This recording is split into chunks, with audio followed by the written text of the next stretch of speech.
Il est 8h33 sur RMC et BFM TV. Bonjour Thierry Breton. Bonjour. Merci d'être venu dans ce studio pour répondre à mes questions. Vous êtes le commissaire européen au marché intérieur. On va parler de la fin de la voiture à moteur thermique, des ZFE, parce que tout ça c'est l'Europe. Et finalement, c'est pas fait. La voiture essence ou diesel a peut-être encore de l'avenir. Et puis les ZFE, les zones à faible émission dans les centres-villes, ce sera peut-être pas imposé. On va y revenir, mais d'abord la réforme des retraites. Semaine de tractation politique. Et si cette réforme était dictée par Bruxelles et sa fameuse règle du déficit de 3% du PIB. C'est ce que dit l'économiste Michaël Zemmour, pardon, je confondais le prénom évidemment, Michaël Zemmour qui était mon invité la semaine dernière, écoutez. Il choisit de faire une réforme maintenant qui fait des économies pour des questions de finances publiques. En fait, le gouvernement a un objectif de réduction de son déficit à 3% en 2027 et il s'est lui-même créé une difficulté en baissant les impôts sur les entreprises, la baisse des impôts de production, et en baissant les impôts notamment sur les ménages aisés, la taxe d'habitation. Donc il se crée un déficit alors même qu'il doit le réduire. On est aujourd'hui à environ 5%. Et pour réduire ce déficit, il a fait un choix, celui de réduire les dépenses publiques vite. Et pour réduire les dépenses publiques, il a choisi les retraites. Michaël Zemmour, bien sûr. Tout ça, c'est pour donc montrer patte blanche à Bruxelles, à vous? D'abord, merci de me poser la question, Apolline de Malherbe, parce que ça me permet de le dire une bonne fois pour toutes. Non, ça n'est absolument pas une demande de Bruxelles. Je dis du reste à monsieur Zemmour. C'est une proposition qui a été faite par le président de la République.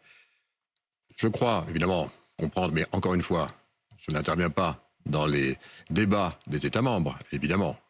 Vous le comprenez. Mais quand tu regardes ce qui se passe sur l'ensemble des pays européens, c'est vrai que face à l'allongement de la durée de vie, tous les pays, je dis bien tous les pays, allongent la durée de vie du travail. Alors évidemment, il faut le faire en respectant les situations individuelles, la pénibilité. Mais enfin, l'Allemagne va passer à 67 ans, la Belgique de 65 à 66, l'Italie à 67, l'Espagne avec le gouvernement socialiste de Pedro Sanchez à 67 ans. Donc tous les pays aujourd'hui sont dans une logique de rallongement, évidemment en accompagnement de la durée du travail, parce que, pour deux raisons, si vous me permettez. Allez-y Thierry Breton. La première, c'est évidemment l'allongement de la durée de vie, qui est une très bonne nouvelle. Évidemment, en tenant compte des situations individuelles, je l'ai dit. Et puis la deuxième, c'est parce que, dans ce sens, lorsqu'on travaille 1 ou 2 ans de plus, évidemment, son employeur continue à payer des charges sociales. Donc on contribue, je dirais, à faire en sorte que le système global, pas uniquement celui des retraites, soit plus à l'équilibre. Donc au fond, cet allongement de la durée du travail va évidemment avec non seulement une évolution de l'allongement de la durée de vie, c'est ce qu'on constate dans l'ensemble des pays européens, mais aussi sur le fait que ça augmente, je dirais, la capacité à créer de la richesse pour nous tous et de... Parce que, vous voyez, j'ouvre juste cette parenthèse, et je ne porte aucun jugement sur ce qui se passe en France, vous le comprenez. Enfin, vous portez je dis jugement, uniquement, enfin, je dis ce qui se passe au niveau européen. Votre camp. Oui, mais parce qu'encore une fois, c'est vrai que les années Mitterrand... La retraite à 60 ans, c'était un totem. La retraite à 60 ans, c'était un totem. Ça a été financé par de la dette. Je rappelle qu'à l'époque, on avait très peu de dettes. Aujourd'hui, on a 3 000 milliards de dettes. Je ne dis pas que cette dette, elle a été entièrement consacrée à rembourser le fait du passage de 65 ans à 60, mais c'est la baisse de productivité et de compétitivité de la nation sur laquelle on vit à crédit. C'est une sorte de réhabilitation budgétaire. Pour vous, l'objectif, c'est quand même aussi une rigueur budgétaire. Je dis, en ce qui concerne l'ensemble des pays européens, c'est s'adapter, se remettre au niveau de ce qui se passe par rapport à l'évolution tendancielle. Mais ce qui est quand même frappant pour chaque État. Maintenant, je le redis très clairement, il n'est absolument pas question de dire que c'est pour faire plaisir à Bruxelles. C'est pas Bruxelles qui le demande. Ce sont les États membres qui prennent ces décisions. Ils sont libres de le faire. Et c'est ce qu'a voulu faire la France, mais si j'ai bien compris. Ça paraît si naturel, comme vous le dites, c'est-à-dire quand vous regardez, comme vous nous venez de le faire, vous nous citez l'Allemagne, l'Italie, tous les pays, c'est pas compliqué, tous les pays européens. Oui. Tous les pays, voilà, vous le dites comme ça, tous les pays. Oui. Tous les pays ont augmenté. Pourquoi la France ne le fait pas? Pourquoi en France ça bloque? Quel regard vous portez là-dessus, vous qui avez justement ce regard global? Encore une fois, je n'ai pas à le faire. Je dis, et vraiment, pardonnez-moi, mais je ne rentre pas dans cette Oui, discussion-là. vous avez une sorte de devoir de réserve. Vous êtes français, mais vous n'êtes pas le commissaire français. Je suis commissaire européen. Je vous livre aujourd'hui la vision européenne. À charge ensuite, pour ceux qui nous écoutent, d'en tirer les conséquences, les leçons qu'ils voudront bien en tirer. Ce qui veut dire que si la réforme ne passait pas, Bruxelles ne s'en mêlerait pas. Non, absolument pas. Absolument pas. Il y a ensuite, par ailleurs, parce que M. Zemmour, à l'instant, fait une relation entre les déficits et la réforme de la retraite, c'est peut-être un peu osé, puisqu'encore une fois, il n'y a aucun impact sur les déficits de cette année par rapport à cette réforme. Or, ce dont on va Ça discuter, vise l'équilibre en 2030. ce dont on va discuter dans les mois qui viennent, c'est évidemment les déficits excessifs par rapport aux 3%. Mais cela dit, et ça, sur on la va règle des en rediscuter. 3%, la règle des 3%, ensuite, à chaque État de s'organiser pour obtenir ces 3%. Cette règle, c'est bien qu'on ne doit pas avoir un déficit plus grand que 3% du PIB. On est bien d'accord là-dessus. La règle reste la même. La règle, c'est qu'on doit avoir des budgets à l'équilibre. Parce que dès qu'on a un déficit, c'est de la dette pour les enfants. Donc la règle, c'est qu'on doit avoir tous un budget à l'équilibre. Alors on autorise, dans des cas exceptionnels, d'aller jusqu'à 3%. C'est ça, la règle.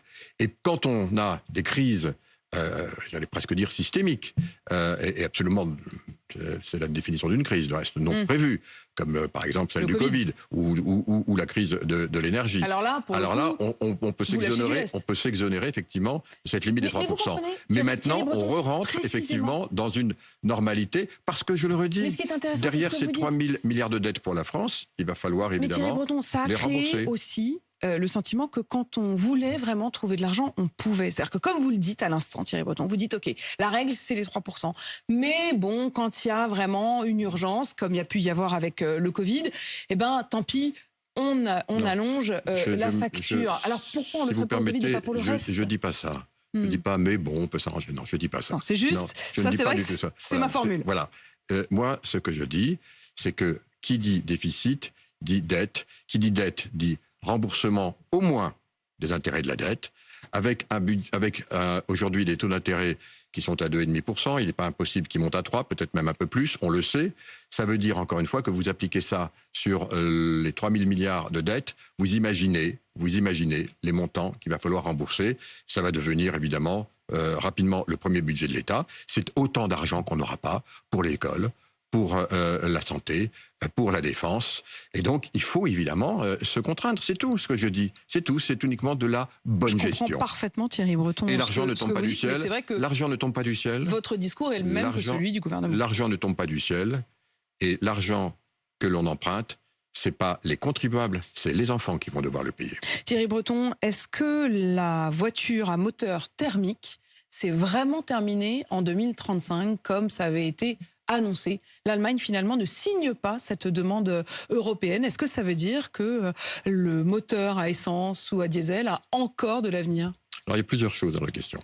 D'abord, il faut bien s'arrêter une seconde. Allez-y, parce que c'est une question très importante. Il y a beaucoup de gens qui nous écoutent, sur notre démocratie européenne, qui repose d'abord sur le choix du peuple qui est représenté par les députés européens qui siègent au Parlement et l'ensemble des États au sein du Conseil. Il y a une proposition qui a été faite, qui était un arrêt à 2035. Vous savez, moi je plaidais plutôt pour 2040. Je trouvais que c'était un peu court, 2035. Il n'en demeure pas moins que le Parlement a voté avec des amendements l'arrêt des moteurs thermiques en 2035 et le Conseil européen aussi, avec quelques conditions du reste. Il y avait une demande de l'Allemagne qui était que l'on puisse réintégrer les moteurs thermiques à carburant de synthèse. Bon, ça a été donc voté. Ensuite... Tout le monde s'était mis d'accord. Attendez, ça ne marche pas comme ça. Le Parlement et le Conseil votent. Il y a un trilogue. Donc on va à ce moment-là, c'est comme les commissions mixtes paritaires. C'est ce que j'allais dire. On a tous en tête la commission mixte paritaire, c'est le même qui fait la synthèse de nos deux instances, les deux co-législateurs. Et après, chacun doit revoter pour voir que ça corresponde bien. Le Parlement l'a fait. Avec beaucoup, du reste, pas la majorité. Il y a eu certes la majorité, mais on pensait qu'il y aurait plus de votants. Et le Conseil, il doit voter. Il y a aujourd'hui un certain nombre d'éléments qui, visiblement, pour l'Allemagne, ne semblent pas avoir été conformes à ce qu'elle espérait ou les engagements qui avaient peut-être été pris, notamment sur les véhicules à moteur thermique à carburant de synthèse. Donc, ils sont en train de discuter. Je sais que l'Italie discute et dans le même sens. Je crois que la Pologne également, la Tchéquie.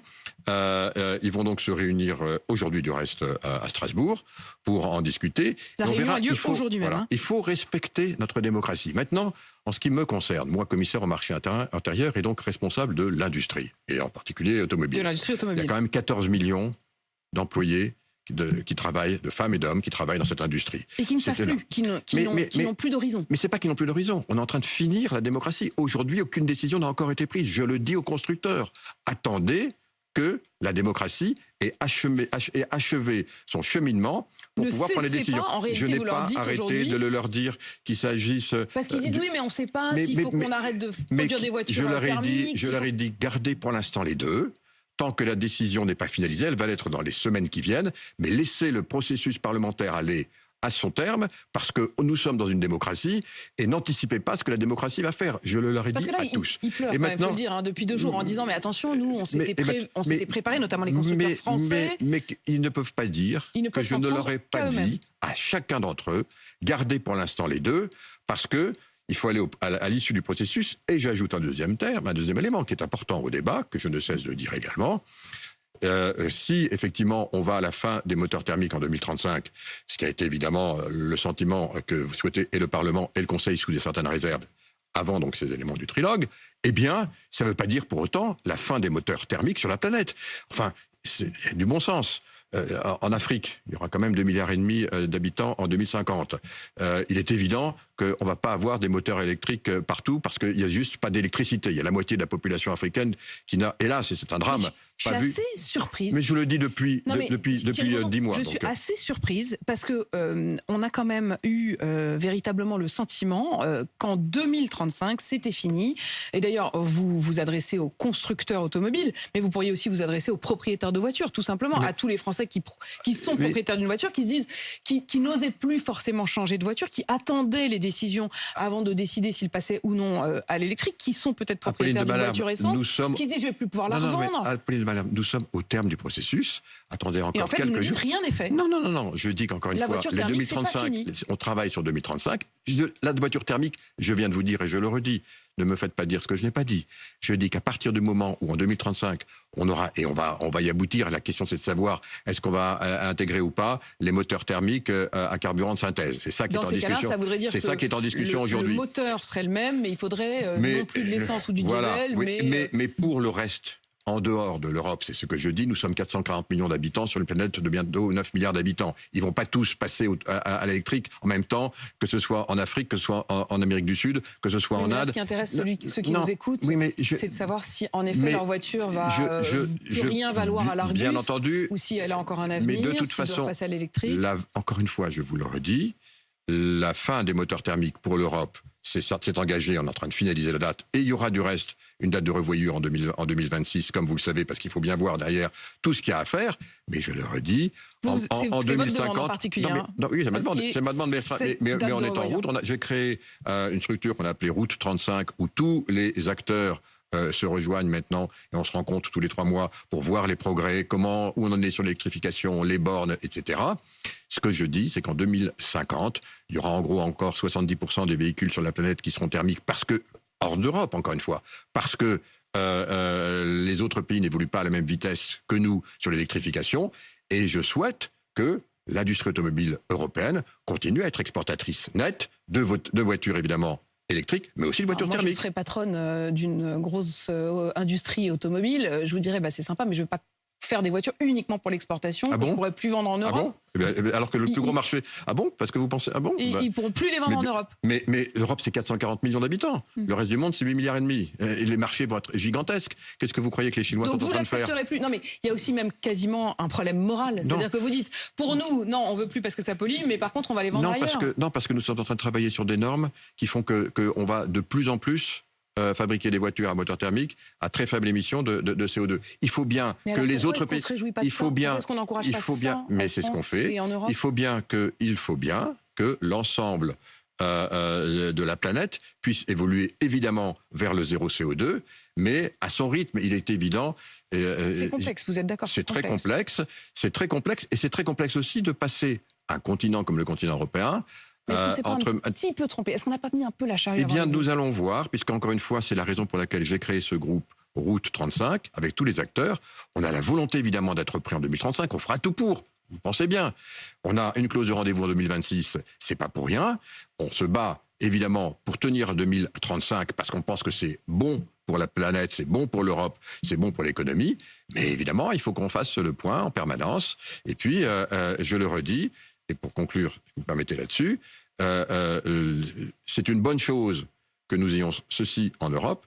Il faut, et moi j'appelle de mes voeux, l'ensemble des constructeurs pour qu'ils continuent à servir la globalité du marché, parce que ce marché va continuer à être porteur aussi bien sur les thermiques les plus propres possibles en dehors d'Europe que sur l'électrique. Et précisément, Thierry Breton, vous disiez, il n'y a pas de l'électricité partout. Alors il y en a évidemment en Europe, mais avec les tensions qu'on a connues, non seulement les tensions sur la capacité de production, mais aussi sur les prix, vous allez enfin, j'allais dire, réformer le marché de l'électricité, dont on a l'impression que ça fait 1 an que, entre l'Allemagne et la France notamment, il n'y a pas du tout la même vision sur l'impact du prix réel à la facture. Alors c'est un sujet évidemment qui est très complexe, parce qu'on ne peut pas le faire comme ça en un claquement de doigts.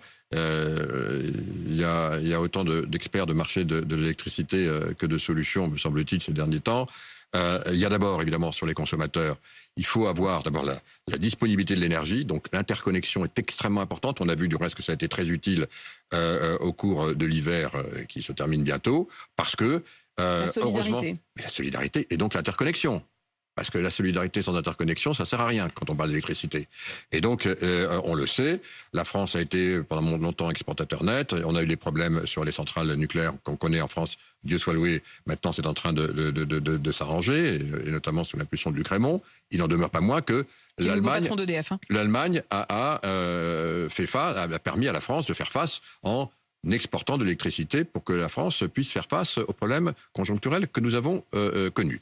Donc, cette interconnexion, elle va continuer. C'est très important qu'on ait justement cette fluidité du marché de l'électricité. Comment va être fixé le prix? Eh ben, vous allez le voir, c'est cette semaine qu'on va l'annoncer. Je ne peux pas vous en dire plus aujourd'hui, mais je voulais vous dire d'abord, ce qui est très important, ça c'est le premier objectif, qu'on limite le plus près possible les coûts pour le consommateur, comme ça a été demandé à juste titre. Et puis il y a une deuxième dimension. Évidemment, qu'on encourage de plus en plus la création d'énergie qui soit de l'énergie décarbonée avec les énergies renouvelables, c'est très important, donc il faut qu'on intègre ça dans l'équation. Et enfin, le troisième point, c'est que pour les grands consommateurs d'électricité, il faut avoir des contrats à long terme qui se rapprochent le plus des coûts réels de production. Et c'est quelque chose aussi qui sera proposé, qui était très demandé, je crois, par les grands consommateurs, effectivement, pour qu'on soit compétitif au niveau industriel en Europe. Thierry Breton, vous le disiez, vous êtes aussi en charge de l'industrie. L'industrie, c'est aussi l'industrie avec ce problème que l'on a réalisé à nouveau, après l'avoir peut-être un peu oublié, qui est que nous sommes dépendants sur la question des munitions. Alors c'est le cas de la France, mais d'autres pays également, notamment les petites munitions. Est-ce que dans ce contexte de guerre en Ukraine, vous allez réussir à renverser la tendance et à rendre l'Europe souveraine sur la question de la fabrication de ces munitions? D'abord, c'est un sujet qui concerne, j'allais dire, le monde entier, en tout cas le monde occidental. C'est vrai que... Enfin, pas l'Amérique, l'Amérique n'a pas renoncé, enfin beaucoup moins renoncé que nous à fabriquer... Détrompez-vous, l'Amérique est encore en moins bon état que l'Europe sur la fabrication de ces munitions. On parle, pour les experts, d'obus de 155. On en fabrique plus, heureusement, en Europe qu'aux États-Unis. Mais il n'en demeure pas moins que, effectivement, ce type d'armement, ce type de munitions est essentiellement dédié à ce qu'on appelle les guerres de haute intensité. C'est vrai que personne n'avait imaginé le retour de guerres de haute intensité telles qu'on l'a vu aujourd'hui, en particulier en Europe. Maintenant, il faut donc aller très vite, parce que, je le répète, et on le sait, la guerre en Ukraine, cette guerre voulue par Vladimir Poutine, tragique à bien des égards, elle se traduit maintenant par une guerre, je vais dire, un peu de tranchée, de face à face. Et c'est évidemment qui envoie le plus de munitions d'un côté ou de l'autre. Les Ukrainiens sont dépendants, évidemment, de leurs partenaires, de nous, pour livrer ces munitions. Donc, il y a 3 éléments qui vont être mis en place très vite, parce que c'est une urgence absolue. On s'est réunis du reste pas plus tard que la semaine dernière à Stockholm avec l'ensemble des ministres de la Défense et le haut représentant Joseph Borrell, moi-même, donc pour précisément voir ce que nous allions faire. 3 choses. La première, c'est d'abord de pouvoir mettre tout de suite 1 milliard d'euros sur la table pour permettre à tous les États membres et à tous les États qui le souhaitent, donc, de vider un peu leurs stocks. On a des stocks encore. On en a, évidemment. Chacun a encore ce type de munitions, mais qui puissent évidemment les donner. Et donc là, 1 milliard d'euros, ça fait en gros un peu la moitié, ça fait l'équivalent de 2 milliards, puisque les États vont pouvoir... Et ensuite, la question, c'est de les renouveler. Alors, parfaitement. C'est évidemment... Alors, avant de les renouveler, qui est un sujet essentiel, vous avez raison, parce qu'évidemment, ils vont le faire que si ils savent qu'on va pouvoir le renouveler le plus vite possible. Deuxième élément, il faut aussi acheter des capacités en plus, notamment à l'industrie. Donc là, il y a de nouveau 1 milliard d'euros qui est mis sur la table, qui peut en faire 2. Ça fait en gros entre 2 et 4 milliards. C'est très important et ça pourrait répondre aux besoins de l'Ukraine. Mais, et c'est le troisième point, encore faut-il que l'industrie soit capable de les produire.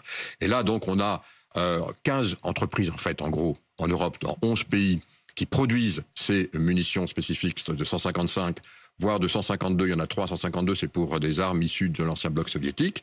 Donc, je vais donc, on va maintenant faire, et je vais les voir. J'y commence cette semaine.